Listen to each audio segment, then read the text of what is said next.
오늘 은혜 받으실 하나님의 말씀은 베드로전서 5장 7절 말씀입니다. 오늘 은혜 받으실 하나님의 말씀은 베드로전서 5장 7절 말씀입니다. 신약성경 383쪽에 있습니다. 오늘 은혜 받으실 하나님의 말씀은 베드로전서 5장 7절 말씀입니다.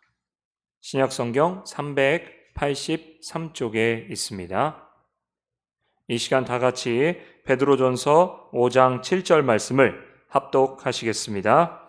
너희 염려를 다 주께 맡기라. 이는 그가 너희를 돌보심이라. 아멘. 이 시간 최하용 담임 목사님께서 염려를 다 주께 맡기라 라는 말씀의 제목으로 하나님의 말씀 선포해 주시겠습니다. 말씀 베드로전서 5장 7절에 있는 말씀으로 염려를 다 주께 맡기라 라는 제목으로 이 시간의 말씀의 은혜를 나누고자 합니다. 오늘 본문에 있는 말씀은 우리가 많이 듣던 말씀이고 많이 묵상하는 말씀이며 많이 은혜 받는 말씀이고 또 위로받는 말씀이 됩니다. 그런데 이 말씀이 있기까지 그 신앙의 기초가 어디서 출발했는지를 우리가 알아야 됩니다. 보통 예수 믿는 사람들에게 신앙의 기초는 무엇입니까? 라고 묻는다면 많은 분들이 바로 예수 그리스도입니다 라고 고백할 겁니다. 물론 맞는 얘기죠. 또는 죄사함입니다 라고 고백할 겁니다. 역시 맞는 얘기이기도 합니다. 그런데 가만히 성경을 보면 성경에서 제일 먼저 하나님께서 우리에게 말씀하고자 하는 것이 예수 그리스도다 또는 십자가다, 죄사함이다를 먼저 신앙의 기초로 말씀해 주고 있지는 않습니다. 그럼 무엇일까요? 아주 간단하죠. 태초에 하나님이 천지를 창조하시니라. 창세기 1장 1절 말씀이 우리의 실질적인 신앙의 기초인 겁니다. 즉 하나님이 모든 것을 창조하셨다. 모든 것은 하나님이 하신다. 모든 것은 하나님의 섭리 안에 있다. 모든 것은 하나님의 전능하신 손길 안에서 이루어진다. 모든 것은 결국 하나님이 이루시고 하나님이 역사하시고 하나님께서 다 결말을 맺게 하신다. 하나님의 절대적인 주권 안에 있다는 것이 신앙의 기초가 되는 겁니다. 그리고 거기서부터 죄에 대한 청산이 시작이 되고 은혜의 시작이 되는 것이죠. 그렇습니다. 신앙의 기초는 하나님입니다 라고 고백하는 겁니다. 그리고 그 하나님의 뜻에 순종하는 것이죠. 그런데 자칫 잘못하면 이 하나님의 뜻에 순종한다는 것을 오해할 수가 있습니다. 즉 인간이 도무지 거역할 수 없다고 이해하는 것으로 끝맺을 수가 있어요. 그래서 무조건 아멘하고 순종해야 한다라고 가르치는 경우가 있습니다. 만약에 무조건 하나님의 말씀에 아멘하고 순종하지 않으면 불순종에 불신앙이라고 여기게 됩니다. 결국 불신앙은 나쁜 신앙으로 여기게 되는 것이죠. 그리고 정죄하는 겁니다. 그리고 좋은 신앙은 그 반대입니다. 절대적인 하나님의 말씀에 순종해야 된다. 하나님이 하시는 것에 무조건 순종해야 된다. 그리고 자신의 뜻과 계획은 인간의 교만과 탐욕과 죄로 찌들어 있기 때문에 모든 걸 포기하고 내려놓는 것이 좋은 신앙이다라고 고백하게 됩니다. 물론 맞는 말씀이지만 그러나 가장 중요한 것을 빼먹었습니다. 이 부분을 잘못 이해하면 잘못된 신앙의 길로 접어들 수가 있기 때문에 그렇습니다. 즉, 이 부분을 잘못 이해하게 되면 무조건 하나님의 말씀에 순종해야 돼, 그래야 된다고 고백하게 되면 잘못된 길, 즉 만용의 신앙으로 갈 수가 있습니다. 무조건적인 신앙으로 갈 수가 있습니다. 자신의 뜻과 계획은 분명히 내려놔야 됩니다.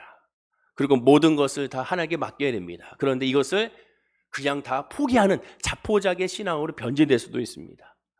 세상만에 가만히 있으면 중간은 간다고 말합니다. 믿음의 사람은 하나님을 바라보고 가만히 있는 것이라고 말합니다. 그러나 결국 그것이 옳은 말은 아닙니다.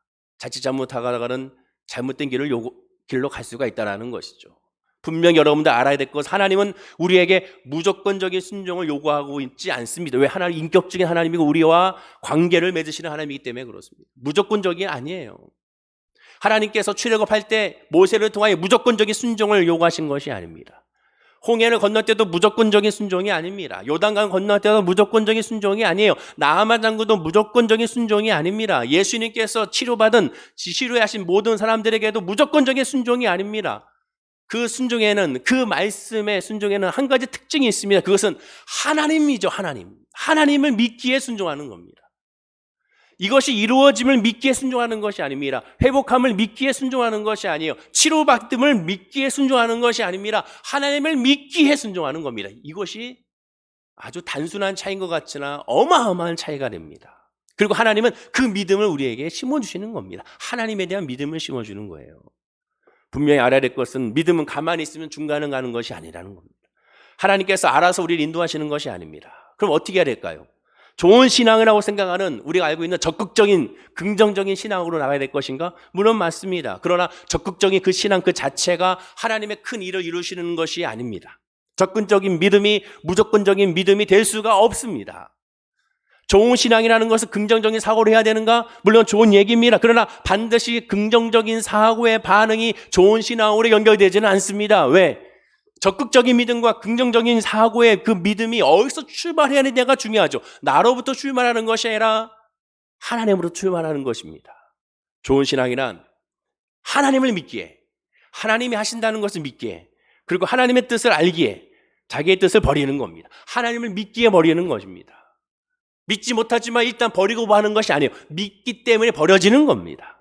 그리고 이를 위한 통로가 기도인 겁니다. 기도가 아니면 이 모든 것을 이룰 수가 없는 거죠. 따라서 기도란 뭡니까? 기도를 통하여 나의 뜻을 이루는 것이 아니라 기도를 통하여 하나님의 뜻을 깨달아 하나님의 뜻이 이루어지는 것을 발견하는 것이 그것이 기도죠.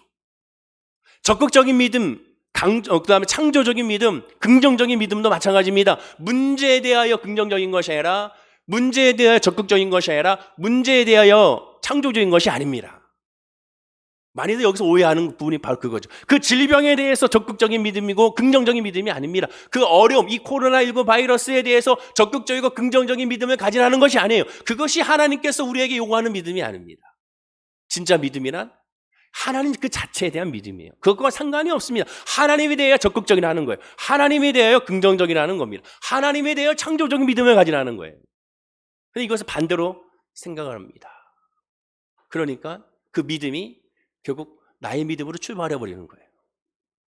성도는 하나님 앞에 두 종류의 믿음으로 나눠집니다. 첫째는 주 안에서 운명적인 신앙을 갖는 사람이 있고 또 하나는 주 안에서 순종적인 신앙을 갖는 사람이 있습니다. 그럼 운명적인 신앙이란 무엇이냐? 운명이라는 말의 뜻은 뭡니까? 운명이란 사전적인 의미가 이렇습니다. 인간을 포함한 우주의 일체를 지배한다고 생각하는 초인간적인 힘을 운명이라고 하고 이 운명이라는 이 단어는 불신자들로 믿고 있는 것이죠. 아, 이건 운명이야. 우리가 어떻게 할 수가 없어. 신앙의 사람도 예수 믿는 사람도 야, 이거는 우리가 할 수가 없는 거 하나님이 하셔야 되는 거야. 이렇게 고백을 합니다. 그래서 어차피 변경에 불과하니까 하나님이 이루시면 어쩔 수 없으니까 체념하고 따르는 신앙의 사람이 운명적인 신앙의 성도입니다.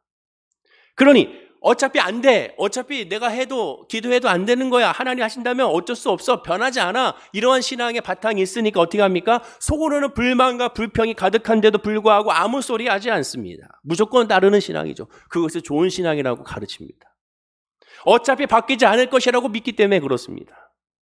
이러한 신앙은 겉으로 볼 때는 모든 건 하나님의 뜻입니다 라고 고백하니까 굉장히 믿음이 좋고 성령 충만한 믿음으로 보입니다. 겉으로 볼 때 하나님의 뜻입니다라고 말하니 믿음이 좋다고 칭찬을 받게 됩니다. 그러나 이 신앙의 특징은 무엇인지 아십니까? 즐거움이 없습니다. 믿음의 즐거움이 없어요. 믿음 생활의 즐거움이 없습니다. 기대감이 없습니다. 기쁨이 없습니다. 왜? 체념하니까 하나님이 알아서 하신다고 하니까 어차피 바뀌지 않는다고 생각하니까 기대감이 없습니다. 여러분 이 코로나19 바이러스를 향한 기대감이 있습니까?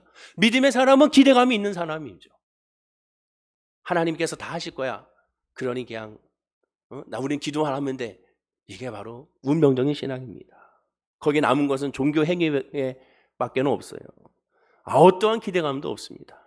그러나 반대로 순종적인 신앙은 무엇이며 순종이라는 단어가 무엇이죠? 순종이라는 사전적인 의미를 보면 다른 사람, 특히 윗사람의 말이나 의견 따위에 순순히 따르는 것이 순종입니다. 주 안에서의 순종이란 무엇입니까? 똑같이 운명적인 신앙과 마찬가지로 성도를 향한 미리 계획해 놓은 하나님의 뜻, 인간이 바꿀 수 없다는 것은 다 같이 알고 공동적으로 아멘하고 있습니다. 그러나 이 순종적인 신앙은 뭡니까? 그렇기 때문에 하나님의 뜻을 우리가 바꿀 수 없기 때문에 그러니 순종한다는 거예요. 저 순종이라는 헬라어 단어 휴파쿠오라는 단어죠. 주의 깊게 기울인다, 경청한다는 거예요. 어차피 우리가 할 수 없으니 안 되니 그럼 우리가 해야 될 건 뭡니까? 순종한다. 그 순종은 무조건 따르는 것이 아니라 그러니 경청한다는 거예요. 무엇을? 하나님의 음성을 경청하는 거예요. 하나님께서 무슨 말씀을 하시는지, 그러니 하나님께서 나에게 무엇을 요구하시는지, 이 코로나19로 말미암아 하나님께서 우리에게 바라는 것이 무엇인지, 우리가 지금 무엇을 하기를 원하시는지를 귀 기울이는 거예요. 경청하는 거예요. 이것이 순종적인 신앙의 특징인 것이죠.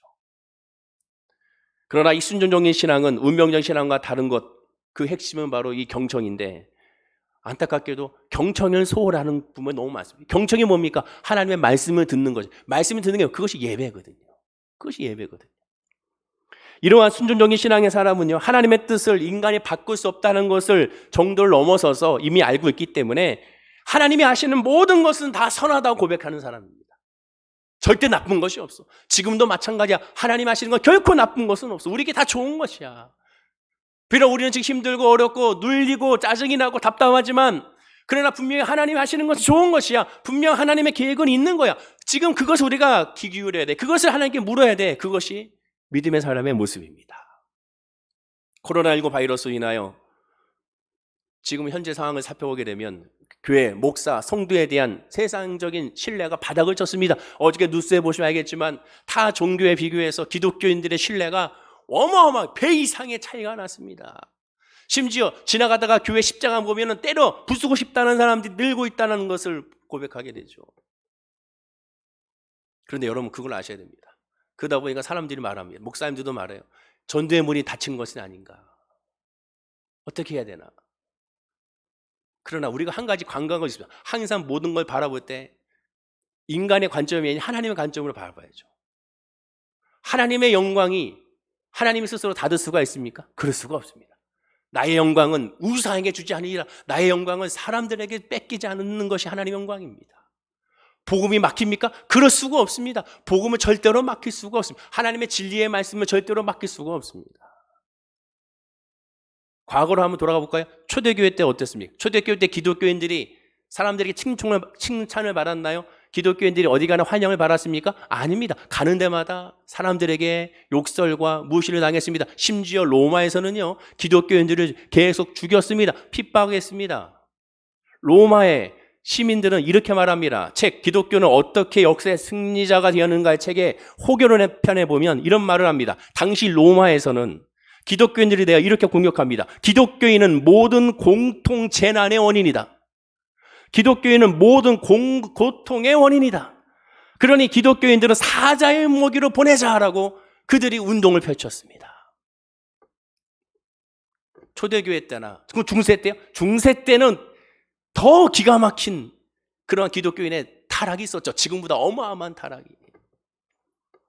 역사를 봤을 때 예수님 이후에 기독교인들이 칭찬받는 때가 없었습니다, 여러분.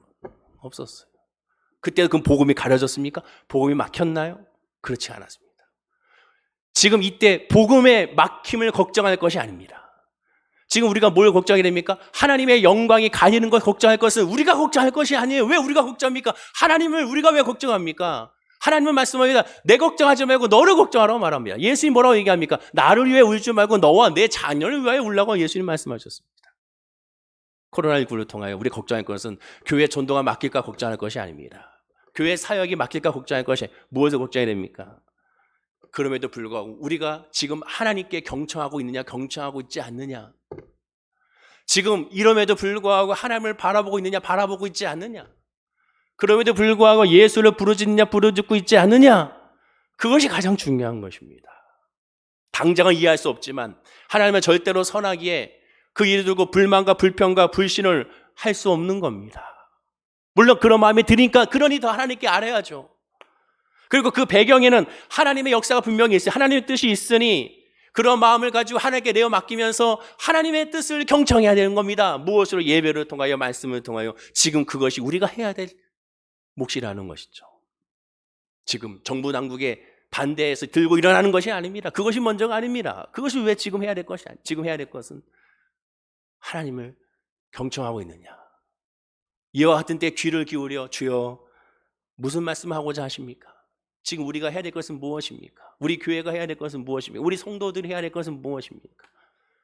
이로 말미암아 사업이 힘듭니다. 직장에 어려움이 있습니다. 관계에 어려움이 있습니다. 지금 무엇을 먼저 해야겠습니까? 라고 귀를 기울인 거, 그것이 바로 오늘 성경에 말씀하고 있는 하나님께 맡기는 그런 모습이고 그것이 신앙의 기초인 것입니다.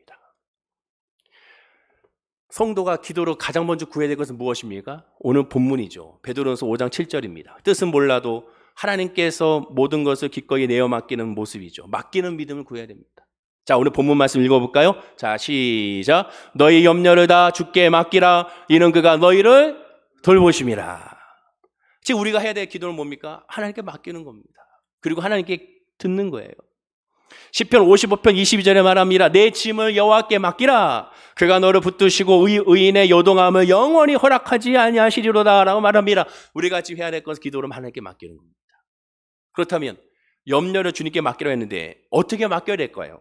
도대체 어떻게 맡기라는 건지, 기도로 맡기로 했는데 어떻게 맡기라는 것인지 잘 모른다면 성경을 통하여 우리가 찾아볼 수가 있습니다. 어떻게 맡기는 걸까?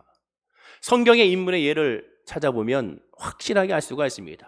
대표적으로 욥을 보십시오. 욥은 어떤 사람입니까? 갑자기 가장 큰 불행을 당한 사람입니다. 욥은 마치 지금 코로나19를 아무도 예언하지 못했어요. 이런 일이 있을지 누가 알았습니까? 지난 송구 영신 예배 때 누가 얘기했겠습니까? 어느 교회에서 얘기했겠습니까? 어떠한 무당들이 얘기했습니까? 아무도 얘기하지 못해. 왜? 내일은 아무도 모르기 때문에. 아무도 몰라요. 욥과 같이 갑자기 큰 불행이 닥쳐왔습니다. 시련이 닥쳐왔습니다. 근데 그 욥은 어떻게 행했습니까? 욥의 첫 번째 불행은 자기의 자식과 재산을 몽땅 잃어버리는 그런 불행을 당하게 됩니다. 그때 욥은 이렇게 고백하죠. 욥기 1장 21절과 22절입니다. 읽어볼까요? 자, 시작. 이르되 내가 모태에서 알몸으로 나왔사온즉 또한 알몸이 그 뒤로 돌아갈 올지라. 주시니도 여호와시오 거두시니도 여호와시오니 여호와 이름이 찬송을 받으실지니이다 하고 이 모든 일에 욥이 범죄하지 아니하고 하나님을 향하여 원망하지 아니하니라. 욥이 뭐라고 고백합니까? 주신 자도 여호와시오 취하신 자도 여호와시오니 라고 고백합니다. 하나님이 결국 다 하셨다는 거예요. 하나님의 주권 안에 있다는 겁니다. 그러니 어떻게 고백합니까? 놀라운 고백이죠. 여호와의 이름이 찬송을 받을지어다. 하나님을 찬양하고 있습니다. 자기 자식이 죽었어요. 재산이 다 날아갔어요. 그런데 지금 하나님을 찬양합니다. 그 근거가 무엇입니까? 하나님이 하셨다는 거예요. 하나님이 하셨다는 거예요. 코로나19를 통하여 지금 한국교회가 성도 해력과 뭡니까? 하나님을 찬양하는 거예요. 찬양의 소리가 더 놀라요. 지금 누구를 원망하거나 누구를 탄식하는 것이 먼저가 아니라 지금 해야 될 건 하나님을 찬양하는 겁니다. 욥과 같이. 하나님을 예배하는 거, 하나님께 기도하는 거, 하나님을 찬양하는 겁니다. 그리고 고백합니다. 이 모든 일에 욥이 범죄하지 아니하고 하나님을 향하여 어리석게 원망하지 아니하리라. 이 모든 일에 욥은 범죄하지 않았습니다. 하나님께 원망하지 않았습니다. 그럼 욥이 이렇게 고백했던 이유가 무엇입니까? 근본적인 배경이 무엇일까요? 성경을 잘 봐야 한다고 그랬죠. 성경에 그냥 갑자기 욥이 이렇게 고백했다고 말하고 있지 않습니다. 욥에 대한 신앙의 배경을 자세하게 설명해 줍니다. 어떻게 설명합니까? 욥기 1장 1절 이미 거기에 설명이 되어 있어요. 한번 읽어볼까요? 시작. 우스 땅에 욥이라 불리는 사람이 있었는데 그 사람은 온전하고 정직하여 하나님을 경외하며 악에서 떠난 자니라. 여기 나오잖아요. 욥이 어떤 사람입니까? 온전하고 정직하고 제일 중요한 거 하나님을 경외하고 악에서 떠난 하나님을 경외한 사람이라는 거예요. 경외가 뭐예요? 경외가 하나님에 대한 두려움과 하나님에 대한 사랑이 동시에 있는 것이 경외라는 단어입니다.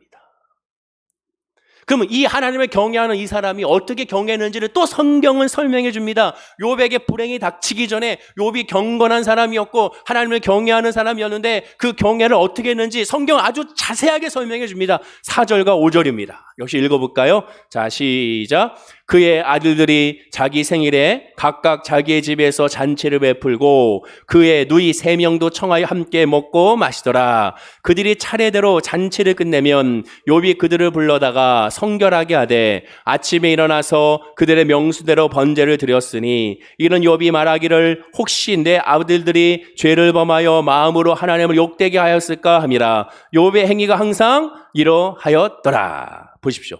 그들이 자식들이 잔치를 세상적인 잔치를 끝내면 아침에 일어나서 그들의 명수대로 자식들의 그 명수대로 이 번제를 드렸어요. 번제가 뭐예요? 죄사함에 하나님께 드리는 예배잖아요. 번제를 드렸으니 그 이유가 이는 혹시 내 아들들이 죄를 범하여 마음으로 하나님을 욕되게 하였을까 함이라.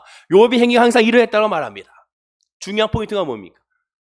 번제를 드려줬어요. 자식들에서 번제를 드리는데 그 이유가 뭡니까? 마음으로 하나님을 욕되게 하였을까? 여기서 우리가 무릎을 치게 되는 거예요. 마음으로 하나님 욕되게 했을까?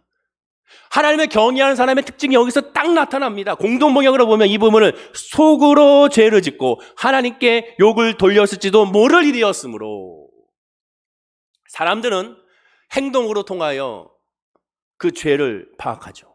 행동에 따라 결론을 내립니다. 그러나 하나님 뭡니까? 행동이 아니라 그 마음이잖아요.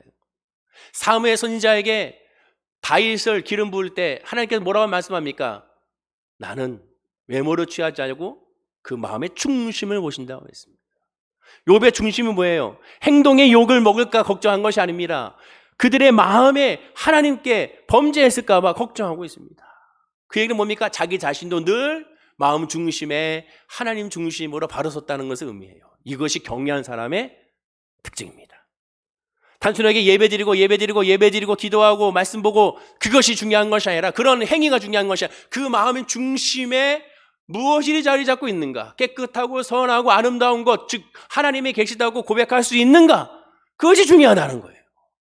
지금 비대면 예배 또한 대면 예배 이것이 중요한 것이 아닙니다. 중요한 것은 내가 이 주일날 하나님을 예배하고자 하는 마음이 있는가? 그 마음의 중심에 하나님을 예배하고자 있는가? 그것이 중요한 것이에요. 하나님은 그 예배를 받으시니까, 신령과 진정의 예배를 받으시니까. 그럼 나중에 이 비대면 예배가 끝나고 현장 예배로 돌아갔을 때, 나 그때도 비대면 예배 드렸으니 지금도 비대면 예배 드릴게요. 그러면 그 예배를 하나 받으실까요? 예배 특징은 뭐라고 했습니까? 모이는 것이라고 했잖아요. 공동체라고 했지 않습니까? 복음을 전하는 것이고 교제가 예배의 특징, 성령의 특징이 나오지 않았습니까? 비대면 예배에서 이제 대면 예배, 온라인 예배에서 현장 예배로 바뀌었는데 불구하고 나는 이것이 좋사오니 있다면 그것은 하나님께서 신령과 진정의 예배로 그 마음을 연합하지 않는 거예요.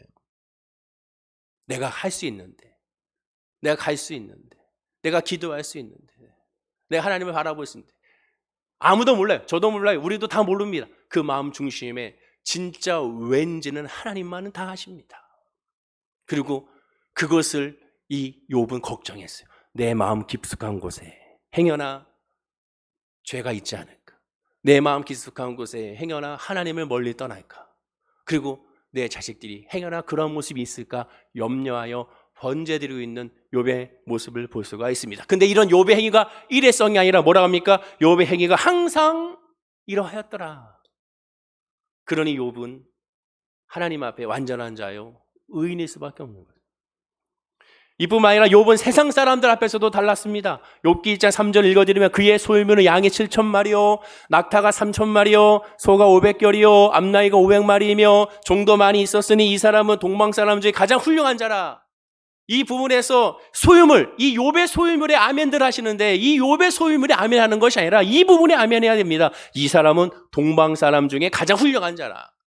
세상 사람들에게도 칭찬을 받고 세상 사람들로 박수를 받은 그런 사람, 존경받는 사람입니다.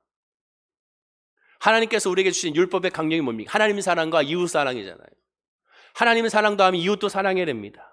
왜 우리가 비대면 예배를 드려야 됩니까? 하나님을 사랑하니까 이웃도 사랑하기 때문에 그렇게 해야 되는 거지 않습니까? 정부 방침에 의한 그런 모습에 순종하는 모습도 필요한 것이죠. 욥은 하나님이 모든 것을 주관하신다는 사실을 깨달았습니다. 그래서 생명과 재산을 주는 일만 아니라 취하시는 것도 아주 선하다고 여겼어요. 모든 것이 선하다고 여겼습니다. 절대로 선할 수가 없습니다. 인간의 관점으로. 그러나 그는 선하다고 여겼습니다. 왜? 하나님이 하시는 거니까. 하나님이니까. 욥의 두 번째 불행은 더 기가 막히죠. 자신의 머리부터 발끝까지 종기가 나서 극심한 고통을 겪었습니다.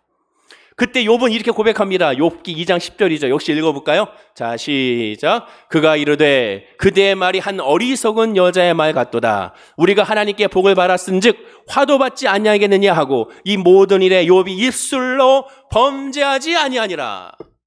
이 단순한 고백이 아닙니다. 그가 고백하죠. 우리가 하나님께 복을 받았은즉 그 다음에 화도 받지 아니하겠느냐. 이 부분에서 우리는 아멘이 나와야 됩니다. 솔직히 우리는 어떻습니까? 아멘이 안 나와요. 저도 마찬가지. 아멘이 안 나오더라고요. 잘. 머리로는 알겠어요. 마음으로도 알겠어요. 근데 내 영 깊숙한 곳에 아멘이 안 나오면 왜? 힘들지 않습니까? 이 코로나19로 말미암아 고통스럽지 않습니까? 걱정이 되지 않습니까? 그런데 욥은 고백합니다. 하나님께 아멘하고 있습니다. 복을 받았은지 화도 받지 않겠느냐. 공동번역을 보면 그러나 욥은 이렇게 대답하였다. 당신조차 미련한 여인처럼 말하다니 우리가 하나님에게서 좋은 것을 받았는데 나쁜 것이라고 하여 어찌 거절할 수 있단 말이오. 나쁜 것이라고 어찌 거절할 수 있단 말이오. 코로나19 바이러스가 나쁘다고 하여 이것을 거절할 수 있으리요. 이렇게 욥은 이 모든 일을 당하여도 입술로 죄를 짓지 않았다. 우리가 하나님께서 좋은 것을 받았는데 좋은 것을 받을 때는 간증하고 신나지 않습니까? 근데 나쁜 것을 받았다고 해서 그것에 대해서 우리가 무시할 수 있느냐? 그렇지가 않다. 왜? 그 고백의 배경은 하나님은 선하시기 때문에. 하나님은 좋은 분이기 때문에. 하나님은 좋으신 하나님. 하나님은 응답의 하나님. 하나님은 선을 이루신 하나님. 그 하나님을 우리가 믿지 않습니까? 우리 하나님은 그런 하나님이지 않습니까? 욥의 이러한 진심의 이 고백을 우리가 보게 되면 오직 하나님만 바라봅니다. 이것이 맡기는 신앙입니다. 하나님만 고백하고 환경을 통하여 하나님을 고백하는 것이 하나님 자체로 말미암아 하나님을 고백하고 있는 모습을 보게 됩니다. 무슨 일을 당하든지 어떤 환경이든지 그 신앙은 하나님에서 흔들리지 않는 것을 보게 되죠. 이것이 우리의 신앙이 됩니다. 물질이 좀 늘어나면 할렐루야 아멘 했다고 물질이 줄어들면 하나님을 멀리 떠나고 아멘이 아닌 노멘이 되는 경우 우리는 그러지 말아야 되는 거예요. 좀 건강할 때는 할렐루야 아멘 하다 건강치 아니하면 할렐루야 하나님을 멀리 떠나는 모습 그렇지 말아야 되는 것이죠. 욥은 바로 그런 믿음의 사람이었습니다. 그리고 그 믿음의 고백 가운데 하나님이 다 하신다고 고백했으니 그 끝은 어떻게 됩니까? 하나님이 다 하셨으니 그 끝도 하나님이 하신다는 고백이죠. 코로나19가 하나님이 허락하셨으니 그 끝도 그 결말도 하나님이 하신다는 사실을 우리는 고백해야 되는 겁니다. 시작은 아픔이 있지만 그 끝은 선하다는 고백이 우리에게 있어야 됩니다. 우리는 그래서 기대해야 됩니다. 이 코로나19가 끝났을 때 그 이후에 하나님 어떻게 우리 성도님들을 역사하실까? 그 믿음을 역사하실까? 우리 교회를 역사하실까? 이 한국 교회를 역사하실까? 이 나라 이 민족을 역사하실까? 전 세계를 하나님 어떻게 역사하실까? 우리가 바라봐야 되는 겁니다. 왜 그렇습니까? 하나님은 선하신 분이니까. 마태복음 19장 10절에 예수님 말씀하죠. 예수께서 이르시되 어찌하여 선한 일을 내게 묻느냐? 선한 이는 오직 한 분이시니라. 어찌하여 선한 일을 내게 묻느냐? 선한 이는 오직 한 분. 선한 분은 오직 누구입니까? 한 분, 하나님밖에 없습니다. 하나님밖에 없습니다. 그러니 하나님은 선한 분이니 악이 나올 수가 없습니다. 그렇습니다. 욥은 하나님 중심이었습니다. 모든 기쁨과 슬픔과 모든 과정과 모든 것은 다 하나님 중심으로 생각하고 하나님 중심으로 고백하고 하나님 중심으로 나갔던 사람이 욥이었습니다. 그것이 맡기는 신앙입니다. 다 하나님이 하셨다. 그것을 고백하는 것이 맡기는 겁니다. 두 번째 간단하게 살펴보면 다니엘의 세 친구도 마찬가지예요. 사드락과 메삭과 아벳느고도 마찬가지입니다. 다니엘의 이 세 친구는 바벨론의 느부갓네살 왕의 금신상에 절하지 않으면 극렬한 풀무불에 타 죽는 것을 알고도 거절했습니다. 눈앞에 그 불이 뜨겁게 있음을 알고도 거절했습니다. 하나님이 건져주실 것을 믿었지만 그렇게 하지 아니하시라도 금신상에 절할 생각과 추호도 없다고 고백합니다.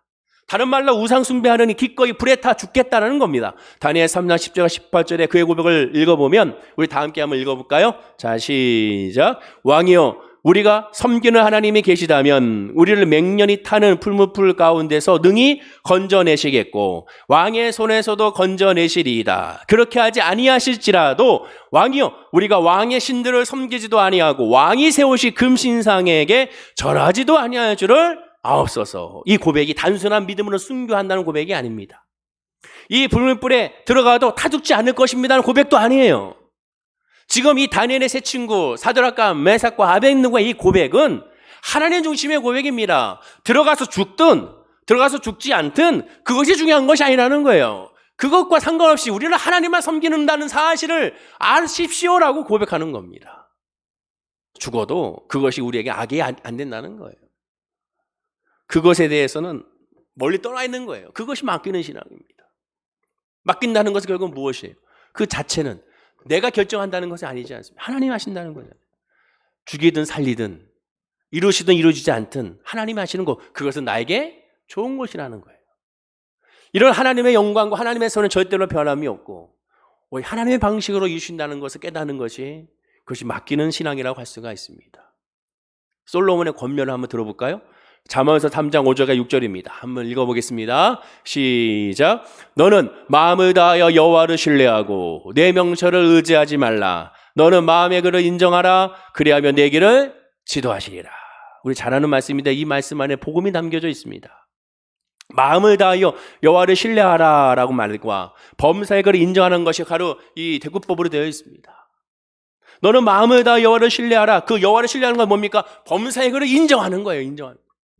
신뢰하는 것은 여호와를 인정하는 겁니다. 살아계신 하나님을 인정하는 거예요. 내 명철을 의지하지 말라라고 말합니다. 왜 그렇습니까? 내 길을 지도하기 때문에. 하나님이 지도하시니까 너를 의지하지 말라는 거예요. 공동번역을 보면 더 정확합니다. 공동번역은 원래 원어를 더 제대로 해석하기 위하여 번역서죠. 공동번역을 보면 마음을 다하여 야훼를 믿어라. 잘난 체 하지 말고 너무 확 와닿지 않습니까? 잘난 체 하지 말고 무슨 일을 하든지 야훼께 여쭈어라. 그가 내 앞길을 곧바로 열어주시리라. 너는 범사에 그를 인정하라. 공동번역으로 무슨 일을 하는지 야훼께 여쭈어라. 즉 여호와를 신뢰하는 것, 범사에 그를 인정하는 것, 그것을 말하는 무엇인가? 여호와께 여쭙는 거예요. 즉 기도 자체가 결국 여호와를 인정하는 겁니다. 여호와를 신뢰하는 겁니다. 하나님을 바라보는 거예요. 여쭙는 것, 그것이 중요합니다. 기도하는 거예요. 하나님께 인정하고 하나님께 여쭙는 것, 이것은 바로 기도인데 그 기도를 우리는 놓치지 말아야 돼요. 그리하면 내 길을 지도하시라고 말합니다. 공동번역을 보면 그가 내 앞길을 곧바로 열어주시리라 라고 말합니다. 우리를 그러면 지도해 주신다는 지도.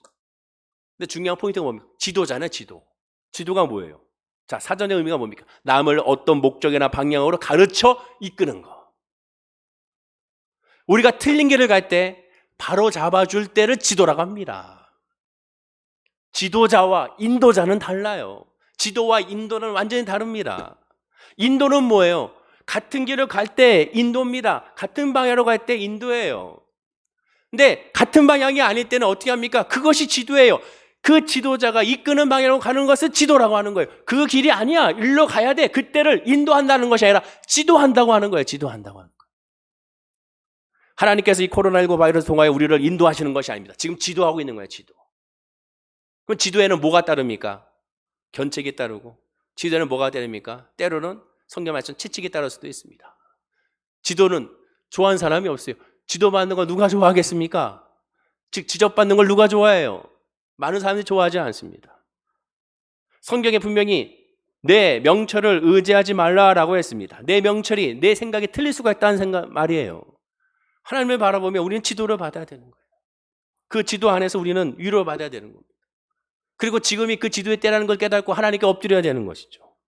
그리고 최소한 내 것을 내려놓고 포기하고 하나님 것을 구해야 하는 모습이 있어야 되는 겁니다. 그런데 우리는 어떻습니까? 인도 받을 때는 좋아해요.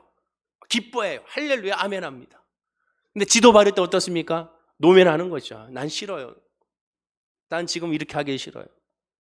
이스라엘 백성들 하나님이 인도했습니까? 지도했습니까? 그들을 처음 인도했으나 나중에 그들을 하나님 지도했습니다. 왜? 말을 듣지 않으니까. 다른 길로 가려고 하니까. 그랬더니 이스라엘이 어떻게 합니까? 원망과 불평으로 하나님을 떠나려고 하고 애굽으로 돌아가려고 했던 겁니다.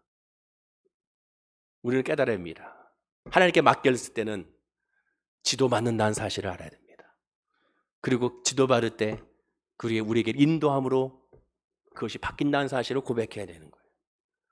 베드로의 권면을 다시 한번, 오늘 본문의 권면을 다시 한번 읽어보겠습니다. 한번 읽어볼까요? 자, 시작.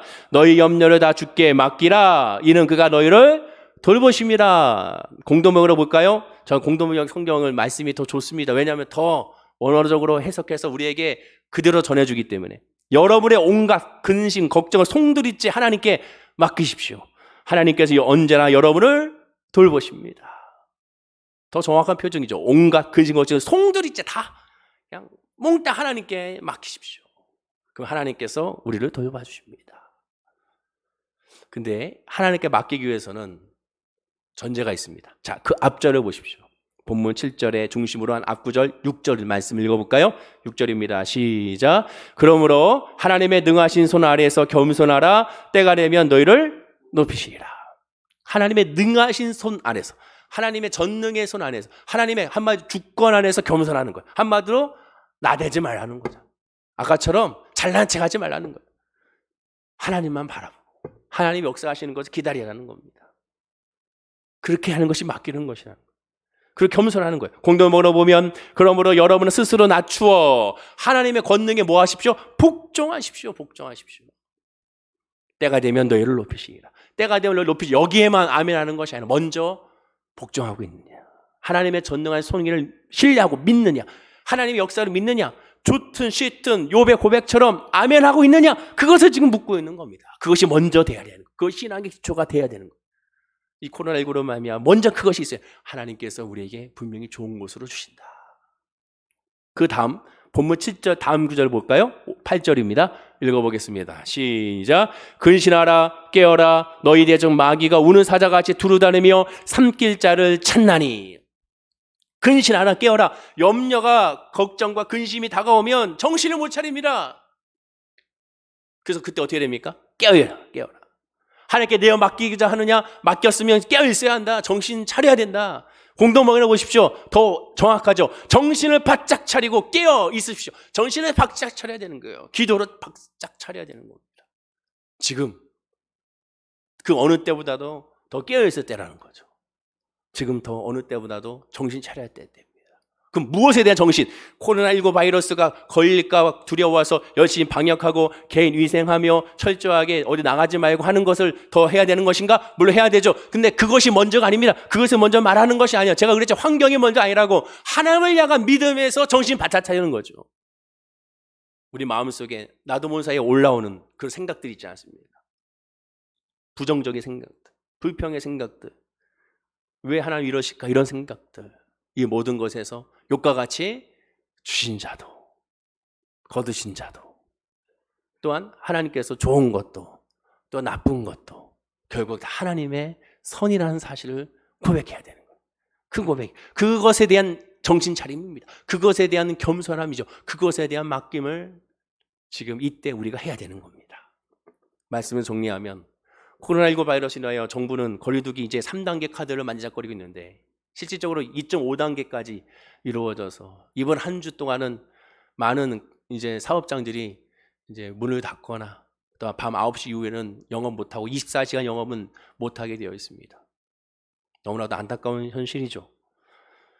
이럴 때 근심과 걱정으로 답답한 이때 우리가 해야 될 건 뭡니까? 그러니 하나님을 바라보고 걱정과 염려, 근심을 하나님께 송두리째 맡기는 모습이 우리에게 있어야 됩니다. 그리고 하나님의 그 권능에 순종하고 복종해야죠. 하나님의 음성은 귀 기울여야 됩니다. 하나님께 무슨 말씀하신지를 깨어서 정신 바짝 차리고 더 깨어서 기도하는 모습이 있어야 됩니다. 이럴 때일수록 더 예배에 힘쓰고 더 기도에 힘쓰고 말씀에 힘쓰고 서로를 위로하고 격려해주며 서로 하나가 되는 모습이 있어야 되는 겁니다. 기도는 포기하기 위해서 하는 것이 아닙니다. 기도는 하나님 앞에 푸념하기 위해서 하는 것이 아닙니다. 포기하지 않기 위하여, 푸념하지 않기 위하여 기도하는 것이죠. 그래서 우리는 주 안에서 하나님 앞에 순종적인 믿음으로 욥과 같이, 다니엘의 세 친구와 같이, 베드로와 같이, 솔로몬과 같이 우리는 그런 믿음의 고백을 해야 되는 겁니다. 그리고 솔로몬과 베드로와 같이 그리고 마침내 하나님 역사하시는 돌보시는 역사, 채우시는 역사를 발견하고 우리도 이들과 같이 이렇게 고백을 나중에 해야 되는 것이죠. 성경 말씀에 분명히 말합니다. 때가 되면 너희를 높이시리라. 반드시 때가 옵니다. 반드시 종식의 때가 와요. 반드시 이 시험과 환난의 어려움이 분명히 넘어가게 될 것입니다. 이 또한 지나가게 됩니다. 그러니 조금 더 힘들지만 견뎌내고 하나님을 더욱더 바라보고 서로 위로하고 힘을 얻는 우리 모든 성도들에게를 간절히 축원을 드립니다. 이럴 때일수록 주님밖에 없음을 기억하고 더 예수를 바라보면서 하나님께 맡기는, 그리고 하나님의 음성에 귀 기울이며 그 음성을 따라가는 우리 성도님이 됐을 때, 뒤돌아봤을 때 이것이 나의 간증요, 이것이 나의 찬송일세라고 고백하고, 또한 지난 2020년도 참 영화 같은 일들이 있었지, 만화 같은 일들이 있었지, 그때 놀라운 하나님의 은혜의 섭리로 지금 이렇게 하나님 이루셨지라고 고백하는 날이 반드시 오게 될 줄로 믿습니다. 사랑하는 성도님들, 영상을 통하여 또 함께하는 모든 분들 힘을 얻으시고 서로 위로하시고 더욱더 기도해 주셔서 이 모든 것에 합력하여 선을 이루시는 주님의 역사를 발견하고 간증할 줄로 믿습니다. 기도하겠습니다. 아버지 하나님 감사합니다. 오늘 말씀과 같이 하나님께 모든 걸 내어 맡겨야 될 줄로 믿습니다. 그러나 솔직한 우리의 마음을 맡긴다고 하면서도, 아니 맡겼다고 하면서도 여전히 흔들리고 여전히 요동치면서 여전히 마음 가운데 불안과 염려와 근심이 떠나지 아니하고 밤마다 잠을 이루지 못하며 한숨으로 이루어지는 경우가 너무나도 많이 있습니다. 이런 상황 가운데 어쩌면 더 악화되는 상황 가운데 그러니 더 하나님을 의지하고 하나님을 더 귀 기울이며 하나님께 엎드리며 하나님 앞에 정신 바짝 차리고 주님을 의지하는 우리의 믿음이 될 수 있도록 인도하여 주옵소서. 그리고 우리 성도님들에게 가급히 하나님을 찾는 성도님들에게 말씀하여 주시고 위로하여 주시고 성령을 부어 주셔서 이 모든 역사에서 힘을 얻는 우리 성도님들이 다 되게 하여 주시옵소서. 감사드리며 예수님의 이름으로 기도드립니다. 아멘. 우리 말씀 기억하시고